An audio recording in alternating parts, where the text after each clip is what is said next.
오늘 경제일기에서 다룰 주제 살펴보겠습니다. 인천국제공항공사가 비정규직 제로를 선언하면서 1,900여 명의 보안검색 요원을 직접 고용하겠다는 계획을 밝혔는데 이에 따른 논란이 점점 커지고 있습니다. 대상자인 보안요원은 고용 불안을, 취업준비생은 일자리가 줄어드는 것은 아닌지 우려하는 건데요. 각각의 입장 살펴보도록 하겠습니다. 다음 주제입니다. 유명희 통상교섭본부장이 세계무역기구인 WTO 사무총장 선거에 출마합니다. 한국인이 WTO 사무총장에 도전하는 건 세 번째이고 만약에 유 본부장이 선출된다면 한국인 최초이자 동시에 WTO 첫 여성 사무총장으로 기록됩니다. 지금까지 경제읽기 브리핑이었습니다.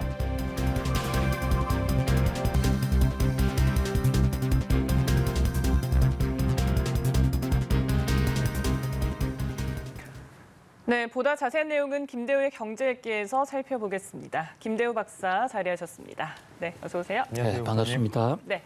자, 우선은 인천국제공항공사 발표 이후에 논란이 계속되고 있는 모습입니다. 우선 공항공사에서 보안검색 요원들을 정규직 전환하겠다라고 결정한 배경부터 좀 짚어주실까요?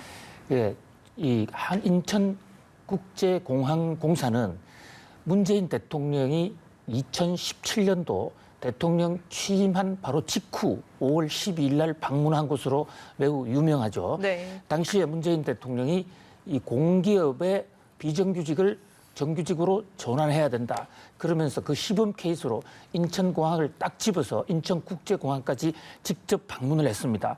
사실 그전에 인천국제공항공사는 엄청난 규모에도 불구하고 정규직이 1,000명 정도밖에 안 되는 아주 정규직 위주의 아주 특이한 회사였어요. 네. 그래서 웬만한 업무는 거의 90%, 95% 이상까지를 외주를 주는 비정규직의 천국이다, 비정규직의 공화국이다라는 지적을 받아왔습니다. 아마도 그래서 문재인 대통령은 인천공항공사의 비정규직 정규화 문제가 하나의 상징적으로 우리 사회의 정규직화로 가는 중대한 이 디딤돌이 될 것이다라고 생각을 하신 것 같아요. 그래서 이제 그것을 그동안에 인천공항공사가 꾸준히 이 직원들을 정규직화하는 것을 추진해 왔습니다. 현재 약 10,000명 정도를 정규직 전환을 추진을 했어요. 그런데 그동안의 정규직 추진은 자회사를 만들어서 자회사 쪽으로 전원 취업시키는 그런 방식이었습니다. 그런데 이번 보안검색요원은 자회사를 경유하지 않고 직접 인천국제공항공사가 약 1,900명 정도를 직접 고용하겠다. 예. 이렇게 이제 하면서 문제가 불거졌는데 아마 공항공사 입장에서는 어차피 정규직을 할 것 같으면 자회사를 만드는 것보다는 직접 고용을 하는 것이 훨씬 더 모습이 좋지 않을까라는 좋은 의미에서 한 것 같은데 바로 이 대목이 사회 각 경제 각층의 지금 불만과 이 문제점을 야기해서 그야말로 우리 사회가 온통 지금 인천공항공사 때문에 갑론을박을 벌이는 그런 상황으로 지금 번지고 있습니다. 예, 인국공이라는 애칭도 있었고 대학생들이 가장 들어가고 싶어하는 공기업이기도 했는데 취준생들은 허탈감을 호소합니다. 기존의 일자리를 줄이는 거 아니냐 이런 우려 하나, 그리고 큰 노력 없이 양질의 일자리를 가져가는 건 불공정하다 이런 불만이에요. 그렇습니다. 특히 이제 대학생들 또는 지금 취업을 준비하고 있는 많은 사람들은 저 인천국제공항공사 인국공이라는 곳이 가장 취업하고 싶은 그야말로 꿈의 직장이죠. 네. 가장 안정적일 뿐만 아니라 급여 수도 높고 또 국제공항에서 근무하다 보니까 이 글로벌라이제이션 시대에 여러 가지 기회도 많이 주어진다. 그래서 많은 준비들을 하고 공부들 하고 스펙을 쌓아서 들어왔는데 만약에 지금 정규직을 2,000명을 뽑는다, 2,000명을 뽑게 되면 이후 이하를 막론하고 앞으로 당분간 더 적게 뽑을 수밖에 없지 않겠느냐.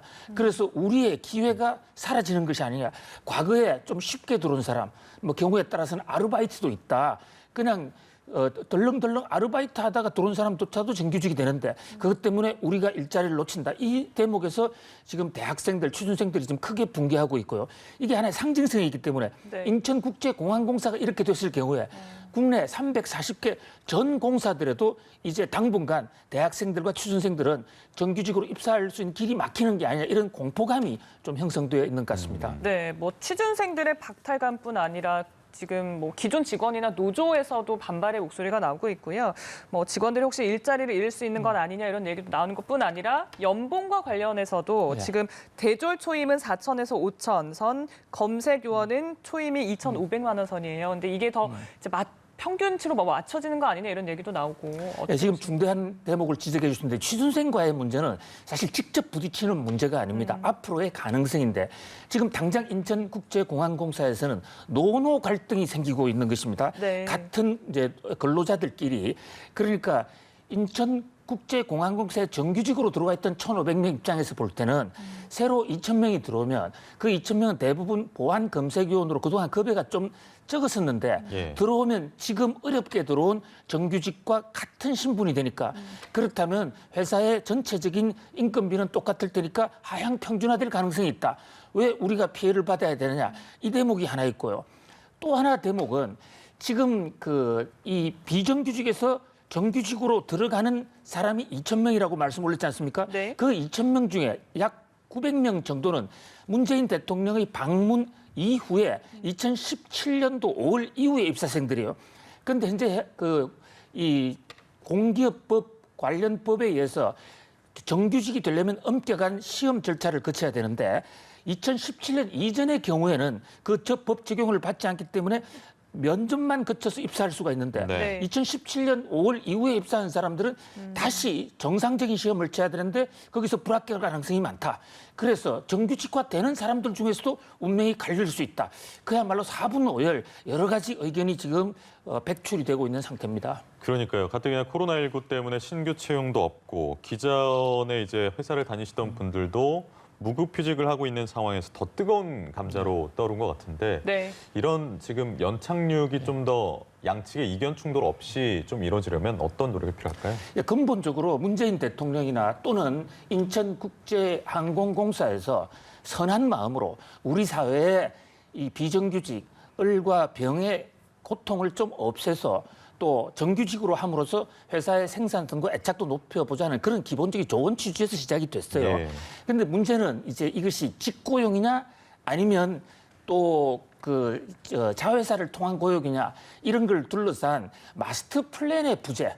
실무자들이 마스터 플랜을 안 짜다 보니까 운에 의해서 어떤 사람은 로또 당첨되는 것처럼 직고용이 되고 네. 어떤 사람은 탈락도 할 수가 있고 또 그 과정에서 취준생들한테도 이러한 비정규직의 정규직 고용에 따른 피해가 돌아가지 않는 어떤 대책을 마련했어야 했는데 그런 면에서 지금이라도 좀 각자의 의견을 아우를 수 있는 그런 이 의견을 청취할 수 있는 기구가 만들어졌으면 좋겠고요.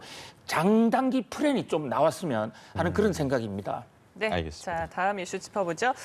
유명기 산업통상자원부 통상교섭본부장 WTO 사무총장 후보에 도전하겠다라고 밝혔습니다. 우리나라에서 이제 세 번째 도전인데 가능성 어떻게 보세요? 뭐 가능성에 앞서서 꼭 좀 됐으면 하는 그런 간곡한 마음입니다. 저도요. 예. 네. 예, 유명이라는 분이 누구냐를 알든 모르든 한국 사람이 WTO의 사무총장을 맡는 것은 굉장히 큰 의미가 있어요. WTO라는 게 지금 세계의 국제 무역 통상을 조율하는 최고의 의결 기구입니다. 거기에서 우리가 사무총장을 맡게 되면 적어도 우리 입장에서는 무역 의존도가 가장 높은 우리 입장에서는 불이익은 당하지 않을 거고 또 한 걸음 더 나아가서 불이익을 차원을 넘어서 네. 우리가 국제사회에서 좀 올바른 무역 질서를 세우는데 큰 기여를 할 수 있다. 그런 면에서 매우 기대를 모으는 사건이라고 할 수 있겠습니다. 국제기구 뭐 우리나라로 치면 유엔의 반기문 사무총장도 있었고 이번에 만약에 유 본부장이 사무총장으로 간다면 우리 국익 말씀하신 뭐 도움이 좀 되지 않을까. 특히나 뭐 이제 일본과의 이런 통상 문제도 좀 걸려 있어서 어떻게 보십니까? 그렇습니다.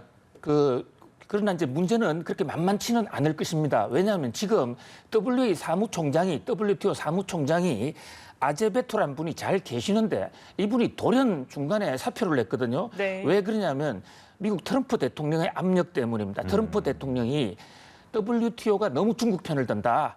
계속 비판을 해왔고 협조를 해오지 않았어요. 국제기구라는 게 회원국들, 특히 강대국들의 협조가 없으면 상당히 어려운데 그동안의 국제기구는 어떤 한 편에 쓴 사람들보다는 제3국 아프리카라든지 색채가 없는 나라 사람들이 주로 국제기구를 많이 맡아왔어요. 그런데 우리나라는 무역 규모가 굉장히 많은 나라이기 때문에 우선 잘 지적해 주신 대로 일본이 한국의 유명희 씨의 이 당선을 결사저지할 가능성이 상당히 그렇겠죠. 높고요. 네.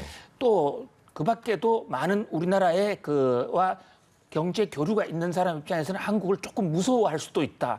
그러나 거꾸로 이것을 생각하면 우리나라가 그동안에 이 무역 대국으로서 정치적인 목적보다는 오로지 순수하게 경제적인 논리로 통상 문제를 꾸려왔던 그런 순수성, 이런 것을 잘 입증을 시킨다면 중국이나 미국 골고루 또 여론을 지지를 받을 수도 있지 않겠느냐, 그런 한번 기대를 해봅니다. 네, 지금 글로벌 환경이 굉장히 까다롭습니다. 말씀처럼 미중 갈등도 있고 보호무역도 강화되고 있고 이런 상황에서 치러지는 선거인데 관전 포인트 좀 짧게 짚어주신다면요. 예, 우선 뭐 한국 사람이 되느냐 안 되느냐 첫 번째 우리가 관심을 가져야 될 것으로 보이고요. 자, 두 번째는 또 우리 여성 최초의 WTO 사무총장이 나오는데 지금 유명희 씨가 한국 최초의 또 여성 통상 전문가이기도 해요. 그 여성의 섬세한 마음으로 세계를 어느 편에 치우치지도 않고 잘 관리해 준다면 지금 말씀하신 대로 지금 세계 무역 질서가 위기를 맞고 있습니다. 서로가 내만 잘 먹고 살자는 그런 보호주의적 경향으로 나아가고 있거든요. 네. 그런 마당에서 잘 조화를 해준다면 세계 경제에도 큰 어떤 기여를 할 수가 있다. 뭐 그런 그 밖에도 자, 유명희 씨의 개인이 어떤 분이냐. 저것도 하나의 관전 포인트죠. 저분은 이제 서울대 영문과를 나오시고 지금 그 조국 교수의 부인인 정경심 씨하고 학교 다닐 때부터 뭐 잘 아는 사이라는 그런 얘기도 있어요. 그런가요? 그건 별로 중요한 게 아니고 저분 남편이 정태호 국회의원이라는 전 국회의원인데 한국당 통합당 국회의원을 하셨어요. 이부망천이라는 그런 얘기가 있죠. 이혼하면 부천 가고 망하면 인천 간다라는 그런 좀 실수를 해서 그만둔 분이 바로 저분의 남편입니다. 이걸 왜 말씀드리냐면 유명희 본부장은 현재 지금 문재인 정부의 무역본부장인데 그 남편은 통합당이거든요. 그 얘기를 거꾸로 얘기하면 남편과 부인이 정치적으로는 완전히 갈리지만은 그만큼 업무적 중립성을 잘 취해왔기 때문에 또 우리 정부에서도 문재인 대통령도 그런 정치적인 고려보다는 본인의 실력 이런 걸 앞세워서 추천을 했기 때문에 국제사회에서도 통할 수 있는 객관적 인사가 아닐 것인가, 그 대목도 한번 지켜봤으면 하는 생각이 듭니다. 네, 알겠습니다. 김강립 복지부 차관도 WHO 집행이사에 지명이 됐고 우리나라 국민의 국제기구 진출이 좀 활발해지는 것 같습니다. 김도희 박사였습니다. 고맙습니다. 고맙습니다. 감사합니다.